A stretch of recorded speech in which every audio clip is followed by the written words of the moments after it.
China indeed had made, I would say, a radical break with its social path in the post-Mao years, trying to reintegrate into a global capitalist system, which is led by the US. If the US is determined to treat China as an existential threat, it is facing a foe of unprecedented scale. But alternatively, I think US could also negotiate peaceful coexistence with China. But that would require a transformation of mindset on the part of US politicians.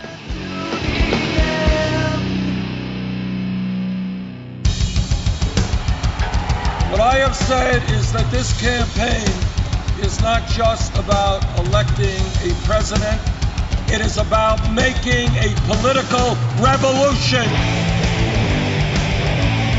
MMT. Taking money from our children and borrowing from China. People are dying.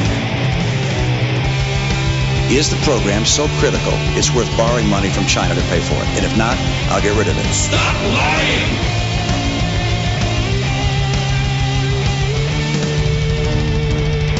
I want the truth!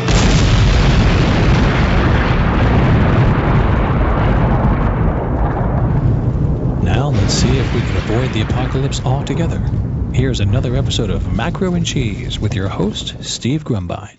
All right, this is Steve with Macro and Cheese. Today's guest is Dr. Lin Zhang, and I am extremely excited about this.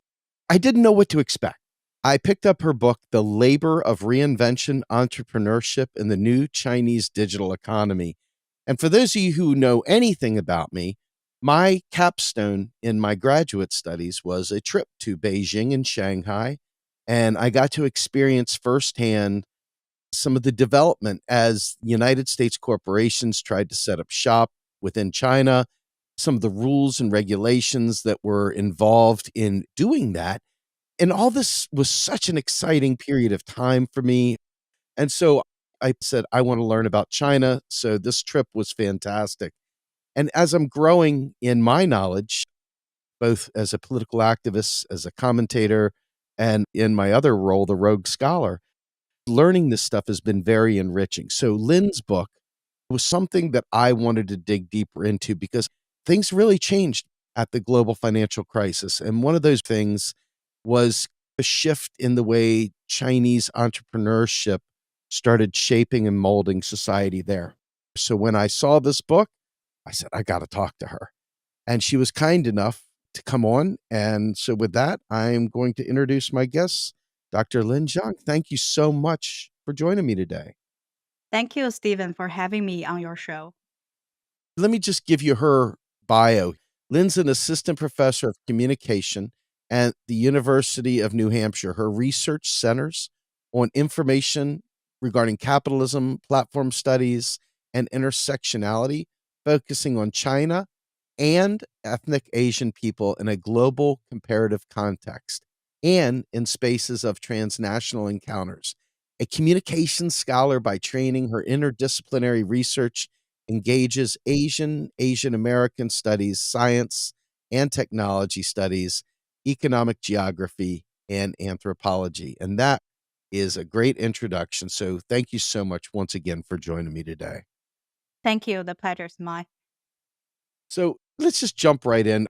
I talked to you a little bit offline to set the stage for this, and this book seems rather timely. What was your motivation for writing? And maybe you could tell us what it is all about as well. Sure. So this book was not an easy book to write. So as I wrote in epilogue of the book, I first got inspiration for this project when I actually visited my extended family in rural Shandong province, which is in the northeast of China, in the early 2010s. And on that trip, I actually saw many advertisements for Taobao in the countryside. For those of you who don't know, Taobao is a e-commerce site affiliated with the Chinese e-commerce corporation Alibaba. It's C2C platform.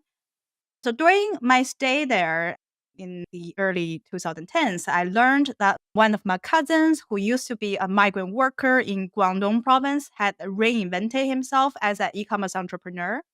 And he also took me to the so-called Taobao or e-commerce village nearby where he sourced the handicraft products and sold in his Taobao store.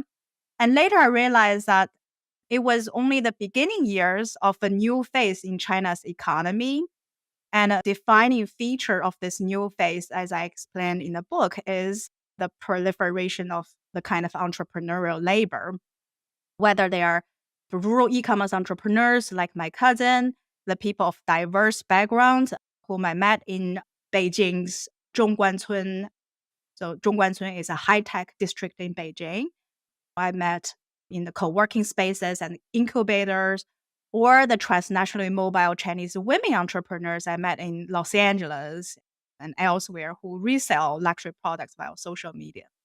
So going back to your question, I wrote this book partially because I saw China as part of the global digital economy has been going through transformative moments with the rise of new types of technologies, regime of production, labor, and that are reshaping the country and people's lived experience there. So I want to definitely make sense and document these changes.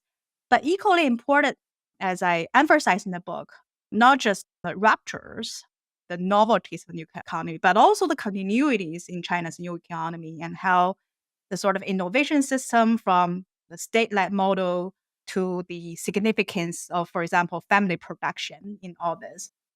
And more recently, when I was actually revising and finishing up the book, because of the deteriorating bilateral relations between the US and China, there is increasingly a growing disconnect. What I think is a disconnect between the China that I experience in China and also the China I see in American mainstream media. So I hope this book, which kind of combines history with ethnographic stories, could help to supplement, if not in a way modestly counterbalance the perspectives in the mainstream Anglophone public sphere. So I think Western English-speaking readers need and deserve to hear more diverse viewpoints and stories about China. And I want to add that this is not to say that China does not have its problems. If anything, identify many problems and limitations within China's new developmental path. So I hope this book would also have some policy implications for Chinese policymakers and the general public. Appreciate that immensely. Mhm. One of the things that jumped out at me when I was reading the book was the story of Min.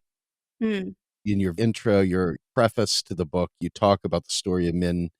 And from my vantage point, Min represents many of us in the US from very humble beginnings that suddenly stumble into this entrepreneurial spirit. They want to break free of the shackles of maybe past mistakes in jail, maybe done various things through their life. And the unfortunate thing in the US is that a lot of times once you've been in the system, there is no bounce back. But Min, he had been in the system and was able to find a way to reinvent himself through the opportunities in China right now. Mhm. I wonder if you can maybe tell us a little bit about the story of Min. Sure. Yeah. So Min is a very interesting figure that I document in the book. It's actually not a typical story, not typical of the entrepreneurs I met in Zhongguancun in Beijing. But I think his story really helps to illustrate very well with the history of Chinese post-Mao entrepreneurial reinvention. So he's older. He was in his late 40s at the time when we first met. So most of the entrepreneur I met was in their 20s or 30s or early 40s. So he's really one of the more mature person there. And his online marketing startup was one of the incubatees at a new incubator in Zhongguancun. He is a peasant. So he was born in southeast China's Fujian province to a peasant family. And because of Fujian's geographical proximity to Taiwan and also Southeast Asia, and also its early opening as treaty ports to international trade, many Fujianese had immigrated abroad. Actually, for those of you who don't know, many of the early Chinese immigrants to the US those who built the transcontinental railroads and ran laundries and restaurant business were from Fujian. So Ming told me that this kind of adventurous entrepreneurial spirit runs really deep in his blood.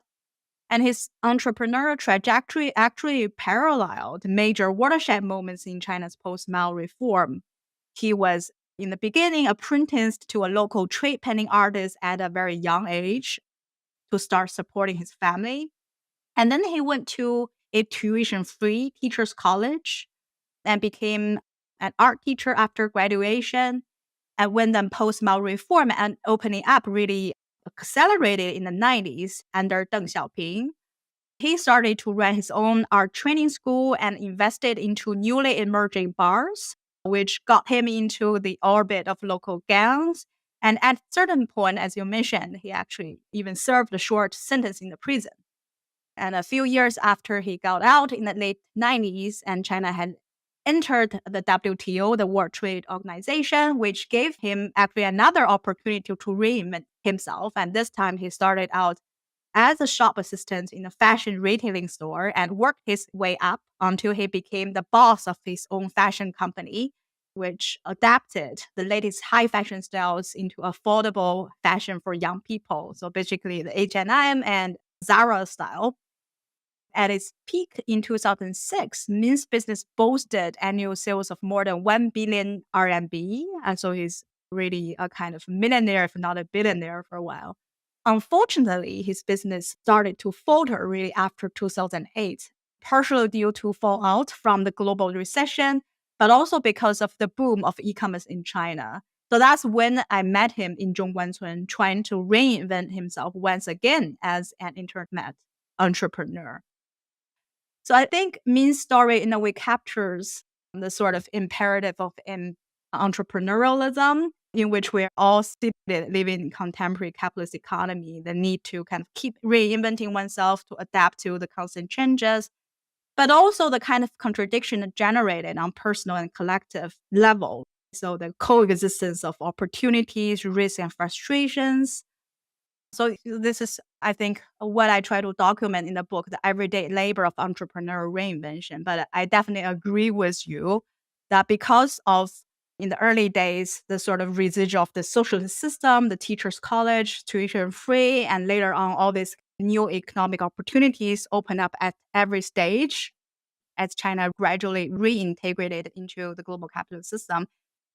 On a structural level, that opened a lot of opportunities for people like me in China. And that's why we see, I would say, great social mobility through entrepreneurship in China in the past few decades or so. One of the challenges that I found after I graduated in 2008, after the global financial crisis hit, I began to realize that there's no real net in the United States. An entrepreneur or someone trying to be all they can be within this capitalist system, it was a real hard trade-off in terms of what's protecting you from exploitation. Entrepreneurs tend to not look at those things. They have a focus and energy that drives them beyond the risk, and they accept the risk and they press forward. Mm. Some are more pragmatic, Mm. but there's a definite mindset for being an entrepreneur.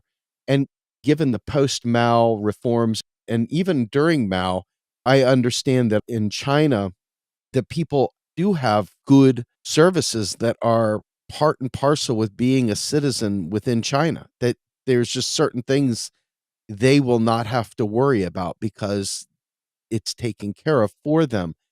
I'd be interested in your assessment of the ability to take risks when you know that your country takes care of your basic needs, as opposed to taking risks when none of your basic needs are met and it's dog eat dog. There's a balance there to some degree, is there not? Mm. Yeah, to a certain extent, I would say that's true, especially in the early years.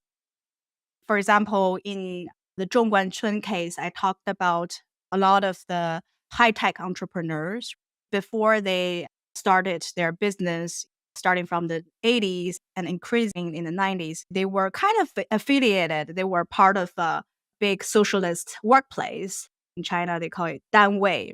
So they were kind of danwei person. So they have already a decent salary and all the kind of pensions and place to live, usually allocated for free for you to live in. And then when they started business, so a lot of the early businesses were not really private business. They were actually affiliated with the socialist danwei or workplace. So there were technology transfers. There was no cost workplace for you to establish your business. And there were personnel support. Especially in Zhongguancun in Beijing, the local officials were quite supportive of these entrepreneurs for various reasons. Taxation providing employment opportunities and all that. So I think in the early days, that could serve as a kind of basis to help soften some of the risks that entrepreneur would face in their life. And also, if you look at the countryside case, so definitely there is a big rural-urban divide. And in a lot of ways, socialist China, the urbanization, the industrialization has been built on the back of the countryside, making sacrifices. So you definitely have that inequalities built in there, which the party is trying to redress in recent years. But also there was this fact of the collective ownership of the land. So the state still owns all of the land in China. And then the villagers, the peasants are in theory leasing the land from the state. So in that sense, you have your land there. Even if you go to the cities as migrant workers who work in the factories, like my cousin, you can always go back to your own land and you have your house there, which is different from, for example, the experiences in India or in some of the Latin American countries and even in the US. So urban ghettoization. So China is in a way be able to avoid that because of what they call the kind of rural reserves that are there. That migrant workers could return to the countryside, for example, in my case, to start a business, start an e-commerce business, actually for my cousin to utilize the traditional industries in the area. So family and based on the collective ownership of land that made it possible by the socialist revolution and transformation reform. And that's also, I think, a model that makes China in a way different from not just US, but many other developing countries as well. So you can see these as a mechanism that would encourage Chinese individuals, whether they are more elite or more grassroots, to be more entrepreneurial and adventurous and risk-taking. I'm going to butcher this, so I'm just going to cut it down to ZGC. Sure. When you read the book, and you should read the book because it's worth reading, ZGC, it's a tech corridor like Silicon Valley or the Dulles Tech Corridor. The thing that I found fascinating with this, they had state-sanctioned incubators that allowed people with really good ideas that would maybe benefit for larger purposes. They would invest in them. So it's sort of a flavor of state-sanctioned entrepreneurial endeavors. Is that a fair statement? Yeah. It's interesting that you mentioned ZGC or Zhongguancun actually represent a hybrid of Silicon Valley and Dallas Tech Corridor of sorts for China. So I think which really helps to clarify for American listeners or readers of the book the specific positioning of Zhongguancun in China's tech world and Chinese economy. So it's definitely more statist than Shenzhen and the Pearl River Delta region that we hear a lot about these days regard to technology, and also the Yangtze River Delta area was traditionally the more developed region of China. And since the founding of the People's Republic in 1949, Zhongguancun has been serving as one of China's science and technology bases because of the heavy concentration of universities and in research institutes. Many were founded in the 1950s following the Soviet model and were actually behind socialist China's major IT breakthroughs like the first computer, the nuclear technology, the first computer chip. So definitely you'll see it has a long history. But also during the height of the socialist class struggle, so during social China, you definitely have that side of more industrial side, but also the very political side of the socialist class struggle, the Great Leap Forward and the Cultural Revolution. And Zhongguancun universities were also sites where radical experiments were carried out to eliminate the so-called Maoist three major inequalities between urban and rural dwellers, between intellectual and manual work, and employment in manufacturing and agriculture. So you see this kind of struggle to balance between economic development, social equity, and national security and independence from very beginning in Zhongguancun.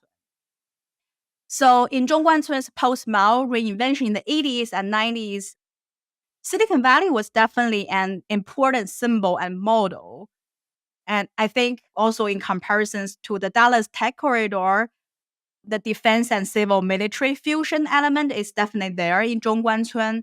And actually, I would say became more prominent in the 2000s, and especially after 2008 global financial crisis, when the Chinese state had come to see the limits of the export-oriented development model based on low labor cost and at the expense of the environment. So a rising consensus since then is to pursue a more balanced path of development to put more emphasis on indigenous innovation and also social equity. And the so-called mass entrepreneurship innovation campaign that was launched in 2012 and peaked in 2017, and some other industrial policy projects also well known here now, like Made in China 2095 and also the Thousand Talent projects. They are all part of the same efforts to, I would say, forge a new path of development for China. I'm of some concern as the tensions rise between the US and China. Mm, China has huge US dollar holdings because they do huge amounts of exports into the United States. So to untangle the two countries at this point would be quite Herculean because they both are so mm, dependent on one another in various forms and for various reasons. Mao had a huge impact on modern China. mm, And these reforms that are breaking China away from some of what Mao did and into this more capitalist mindset. They're trying to fit into the global capital economy, but it's so very different. What is it about China that is most different mm. from what the US believes? Because what I read in US publications tends to not measure up to anything I see when I travel. It doesn't look anything like what US media says. Mm-mm. What is it about China's reemergence that Americans really don't have a clue about? Yeah, What do we get right and what do we get wrong? this is a very good question, and it's a complex question. Sure. I only have very complex answers, but I'll try to be more precise here. So China indeed had made, I would say, a radical break with its socialist past in the post-Mao years, trying to reintegrate into the global capitalist system, which is led by the US. So in many ways, China had followed the footsteps of other Asian countries in forming the so-called flying goose structure of industrial production as a new destination of manufacturing outsourcing for America, Western European, Japanese, and later on Korean, Taiwanese firms. So just like each of the Asian tigers and dragons, China also has its own distinct trajectory. And the post-2008 era also represents some sort of rupture, as I mentioned, in the visions that Chinese leaders project for the country. So in the book, I highlighted the role of the state and family, but also do not want to reduce them to simple variables or essential characteristics. So instead, I try to, in the book, really offer a historically informed and ethnographically grounded case studies to show people the historical process of how this kind of hybrid, you described the hybrid formation, was created in various settings. So I mentioned the story of Zhongguancun or ZGC. Another case I focused on was about rural e-commerce. So rural e-commerce in China has been one of the most successful examples I've seen around the world. And the Chinese state has been trying to promote rural e-commerce since the early 2000s. over the years, many state infrastructure projects building roads, bringing electricity, and later broadband internet to the countryside certainly were at the basis of the expansion of rural e-commerce. But it was not until the late 2000s, after the global financial crisis, that we witnessed a boom in rural e-commerce with private e-commerce companies like Alibaba, Jingdong, and later on many other Chinese tech companies like ByteDance and Kuaishou. Both are live streaming companies as the most important driver and backer of the boom. So in the book, I highlighted how many of the rural e-commerce businesses are family-owned and have reinvented rural familiar business tradition for e-commerce, and also the contradictions generated.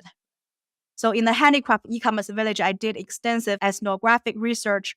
Local handicraft making tradition actually dates back for thousands of years and have been incorporated into a global production regime, at least from the Republican years in the early decades of the 20th century. But this kind of gender family production persisted during the socialist years, which is unlike what a lot of people said. There was a kind of a stall in the socialist year. Actually, a lot of that business persisted and also boomed in post-Mao China as part of the subcontracting network for Western corporations like Walmart and IKEA. And all this laid the foundation for the rural e-commerce boom starting from the late 2000s.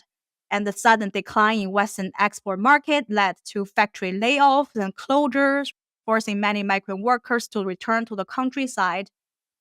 Meanwhile, a new generation of expanding middle-class consumers in China also constitute a new market for e-commerce. So the migrant returnees and sometimes even reverse urban to rural migrants emerged as a new generation of entrepreneurs in rural China. And this trend continued to expand in the past decades, initially from eastern coastal regions and now increasingly to central and western China. So if you want to distill something out of these various stories I told in the book that set China apart from many other countries in the world, I would say is probably the combination of a large population and because of that, a big market with an equally big pool of relatively well-educated labor and the leadership of a centralized but also locally coordinated government. Both of them have taken power through relatively radical socialist revolution transformation. So I think this makes China unique, distinct in a way. It sets China apart from, for example, India, who has a large population size, but it's less centralized and in many ways more fragmented and with larger social disparity. And also in comparison to other East Asian countries like Japan and South Korea, both of which had rapidly industrialized and are a developmental state. But China is more independent in terms of security and also the ongoing decoupling between the US and China, for better or worse, will, I think, make China more autonomous from the US in terms of technology. And also after decades of market reform, China is also very different from former Soviet Union and is more pragmatic and less ideological in many ways. So I think if the US is determined to treat China as a kind of existential threat, it is facing a foe of unprecedented scale. But alternatively, I think US could also choose to negotiate peaceful coexistence with China. But that would require a transformation of mindset on the part of US politicians. Yes, yes, it would.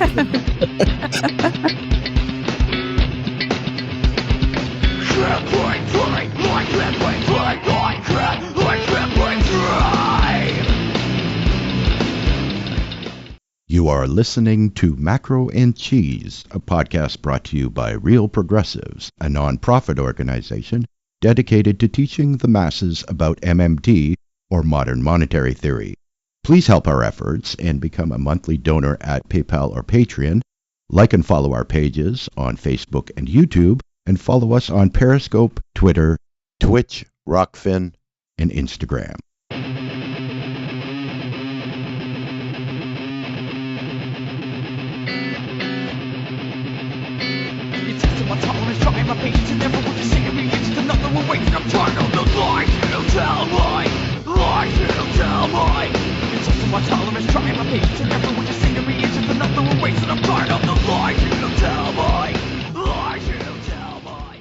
Go out and check Joe Biden's State of the Union address, the very first one.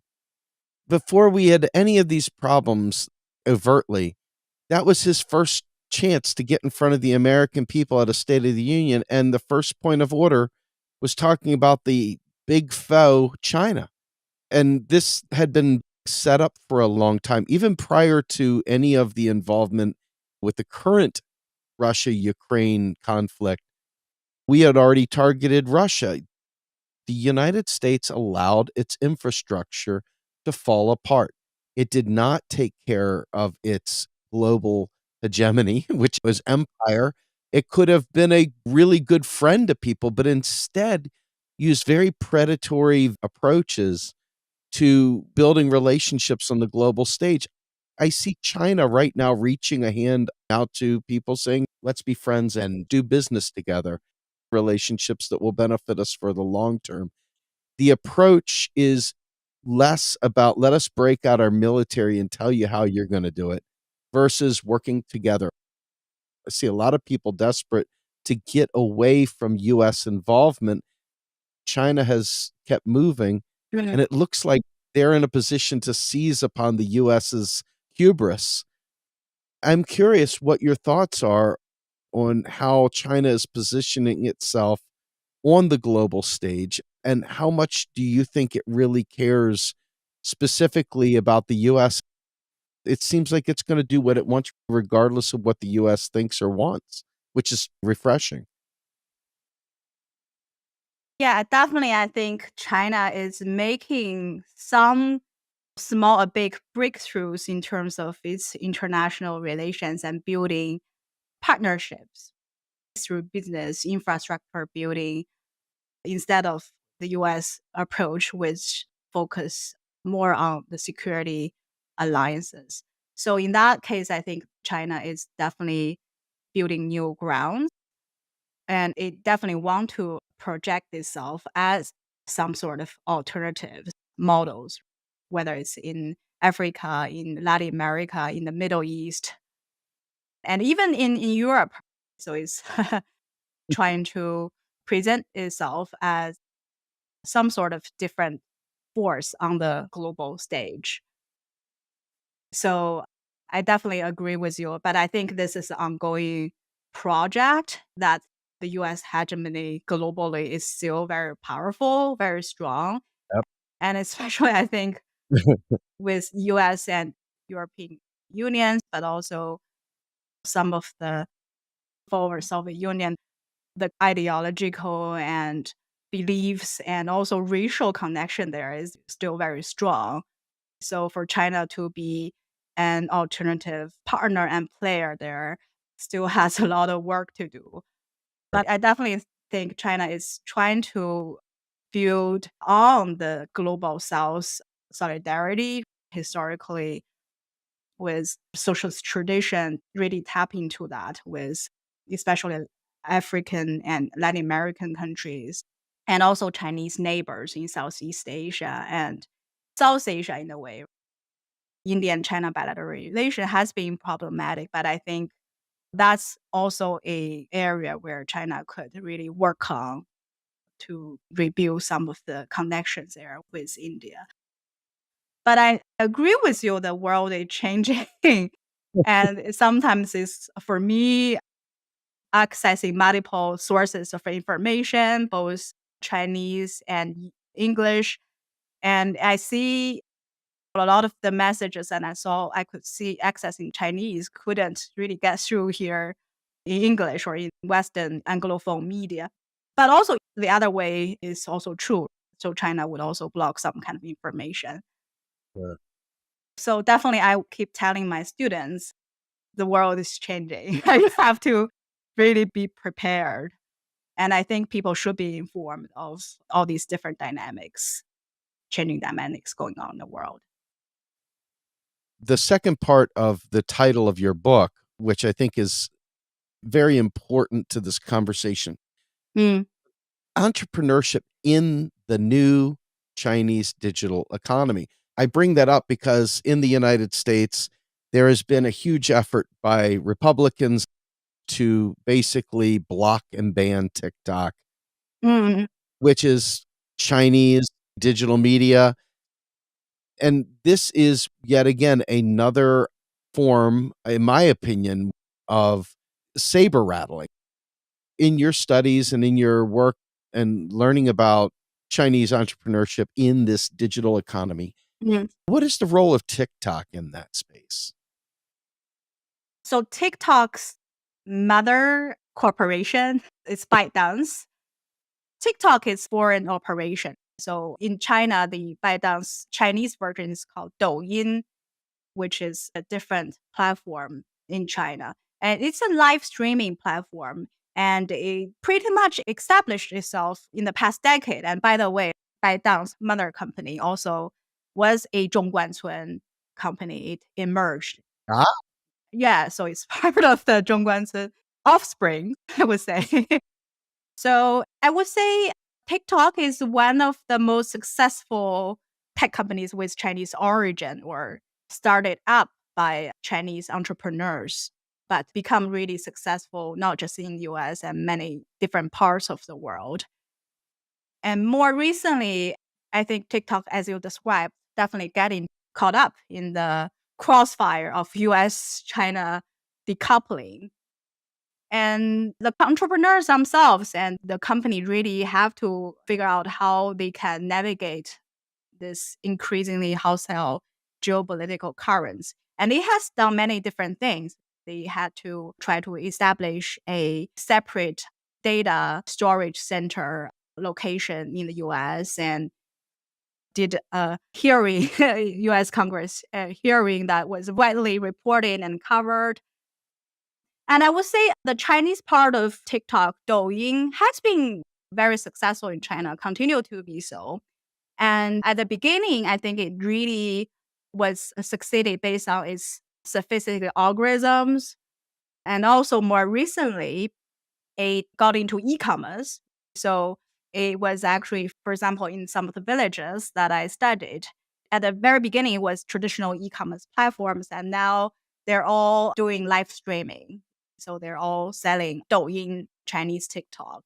So it also kept reinventing itself, experimenting with new business models. And I think the e-commerce component was also introduced to TikTok in the US. So we'll see what happens. I know TikTok was already being banned in a lot of government settings on university campuses, public universities, and the users, my students, young people in their early 20s, were not very happy about it. So in a way, US is really, some people would say, try to out China, right? But I would say this is not really in terms of business protectionism.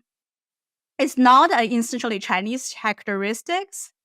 And in fact, I would think this so-called free market capitalism is a myth. So US has trying to accuse China of being protectionist.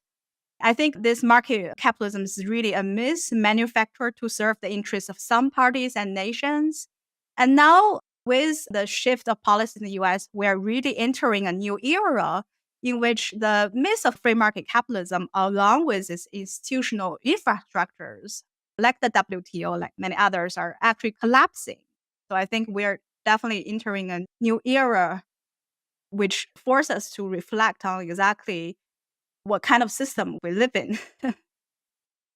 that's powerful because one of the things that I focus a lot on is the International Monetary Fund, the IMF, which is Mm-mm. an extension of US imperialism and US empire as a whole. And one of the things that the IMF does to global South governments is say, we're here to help you and we'll give you these loans in US dollars, but you've got to end all nationalistic protections from your industries. And you have to make things very comfortable for foreign direct investment, for companies to come in here and do pretty much whatever they'd like to do, Mm. which is very different from what China does. China would never agree to such terms, but these countries tend to be very poor. They don't have value added production and advanced industries within, and they haven't earned energy sovereignty. and food sovereignty yet. So they're highly dependent on external resources to survive. Mm, China's an extremely wealthy country with a lot of real natural resources in the ground, real value added products and services like high end digital components and circuitry and next generation technology. So, within the framework of the US, who sees a way of getting into these places by forcing them to lower their standard of protection for domestic industry, how is China doing that? Because they're not afraid to protect. When we say nationalistic, at least the way it looks from everything that I've read, mm. they do protect their intellectual property by forcing technology transfers and intellectual property transfers. The US doesn't approach things that way. They're highly protective.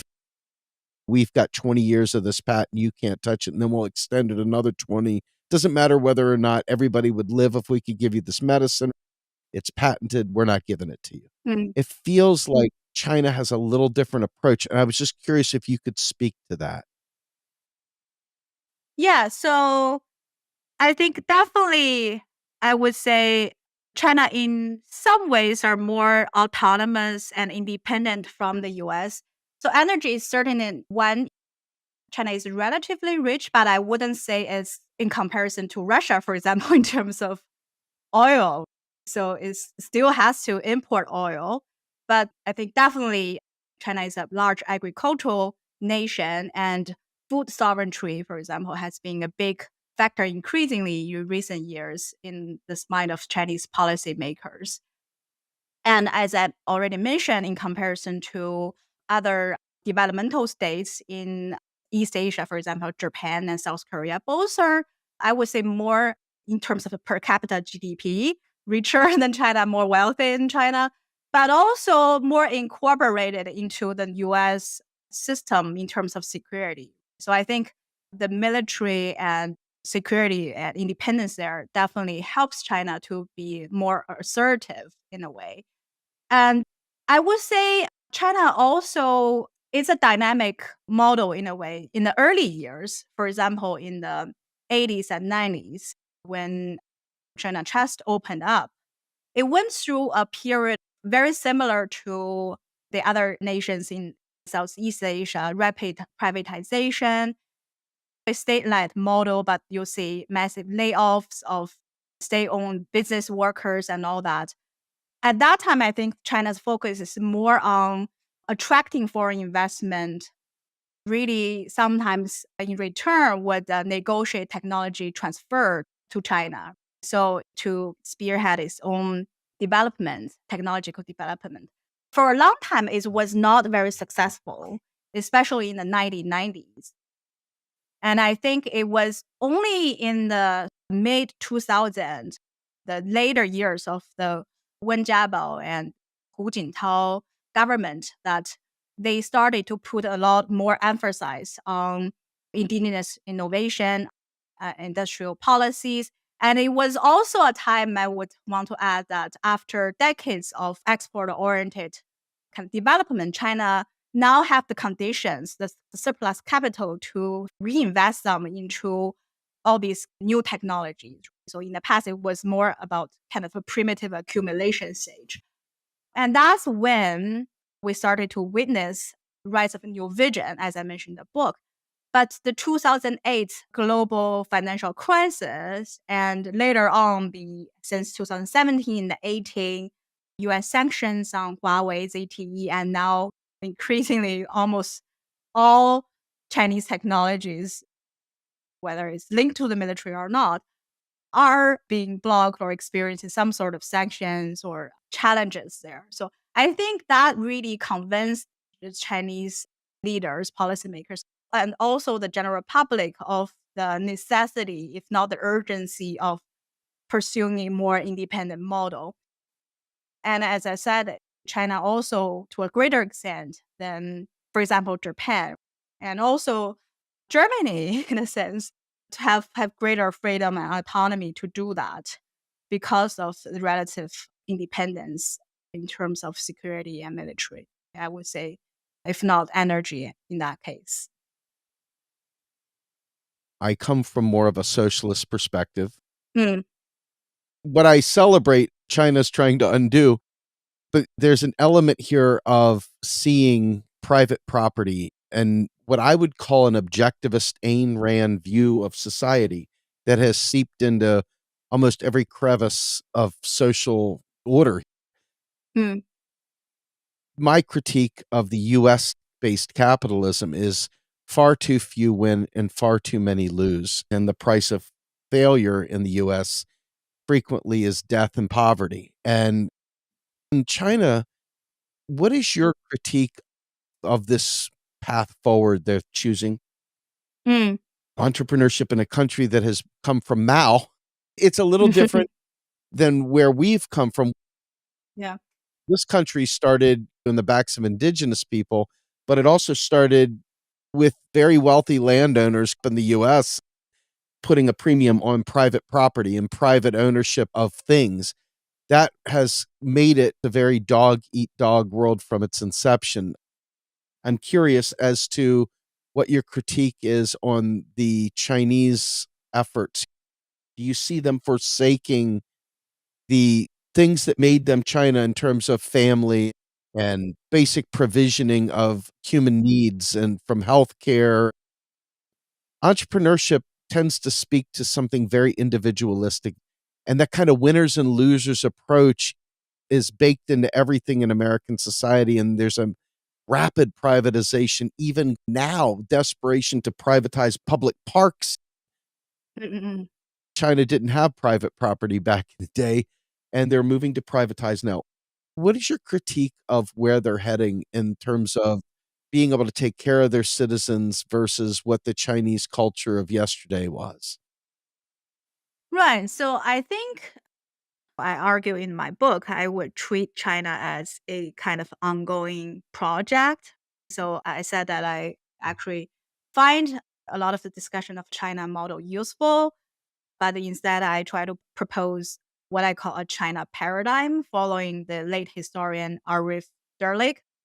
So basically what he's saying is that what we should learn from China is not just to emulate it in terms of how it does things, but also to see how China articulate all these kind of global challenges or principles to its local reality, to see the success, but also the problems, the limitations, to look at people who succeed, but also to people in a way who are left out. So I would say still this is ongoing project. I don't want to say anything too conclusive here, but I think the attempts in the past 10 decades or so to entrepreneurialize development and social equity and innovation definitely generated mixed results. So not to mention the decades of history of privatization.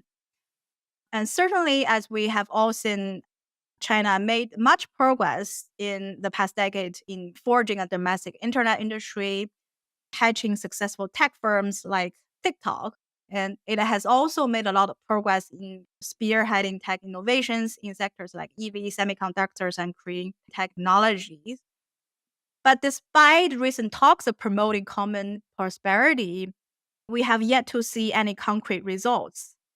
So, if anything, what I find interesting is that the Chinese party state has been specifically opposed to the creation of what it itself calls a Western style welfare state, citing the reason partially is that China is still a developing country with a large and aging population.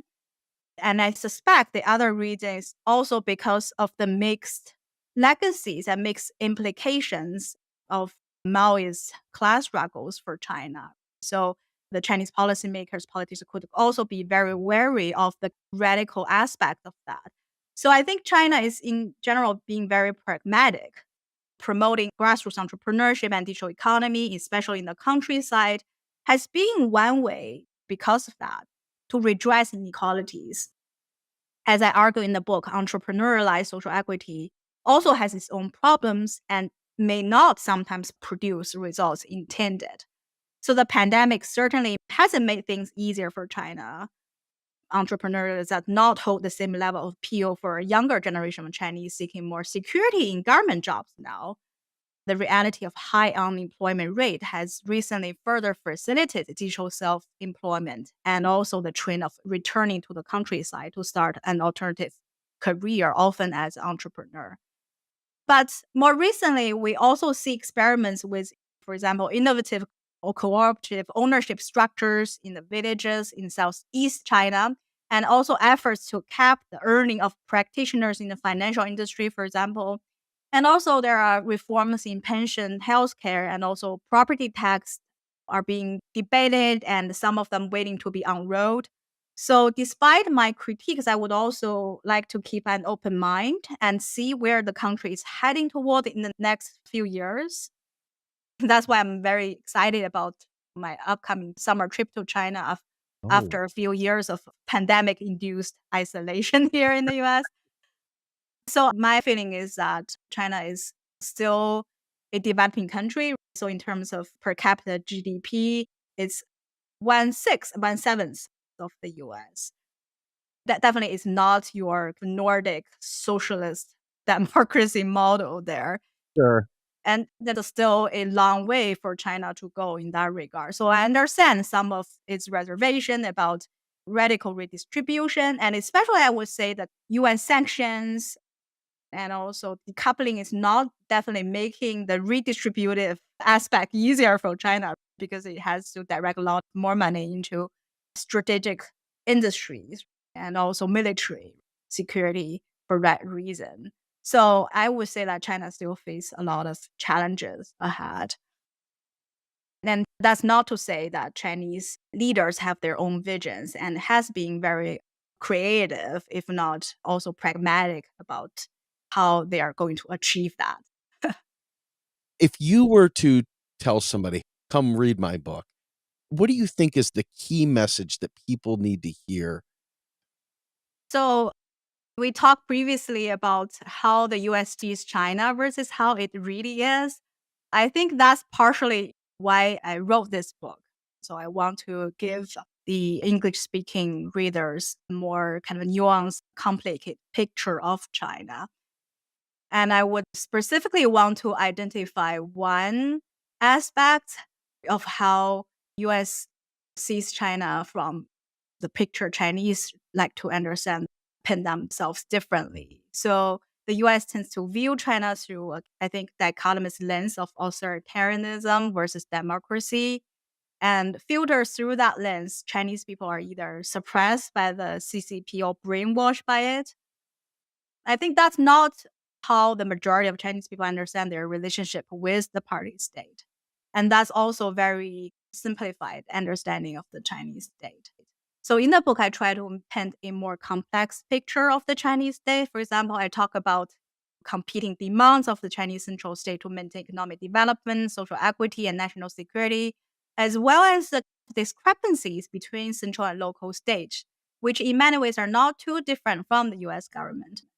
And I also talk about the genuine feelings behind Chinese nationalism as rooted in China's socialist, anti-imperialist history, which are reinforced by recent American sanctions and containment of China.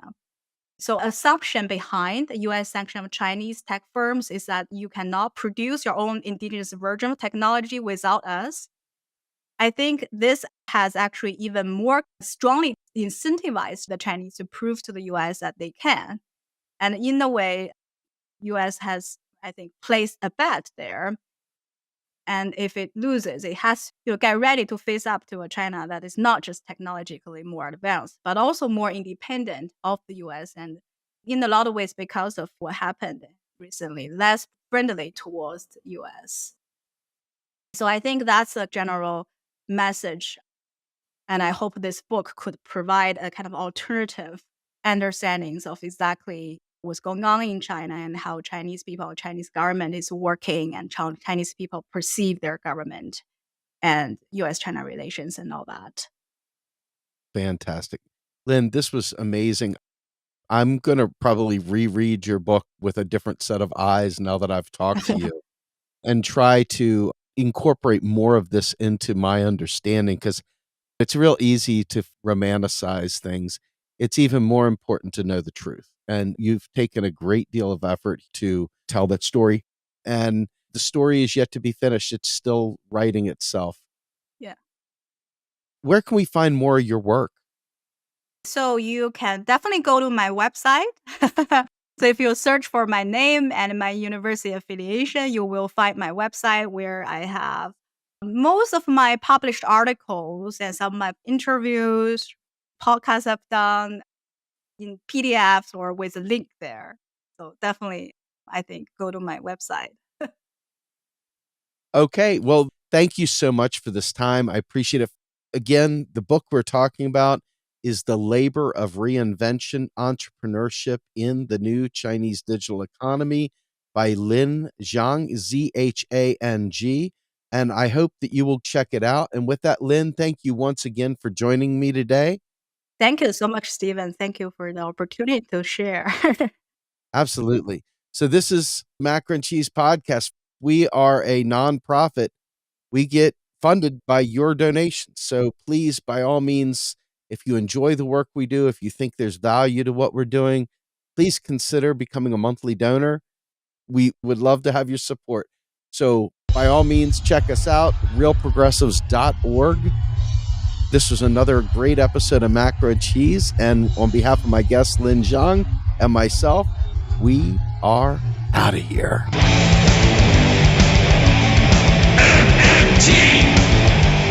Macro and Cheese is produced by Andy Kennedy.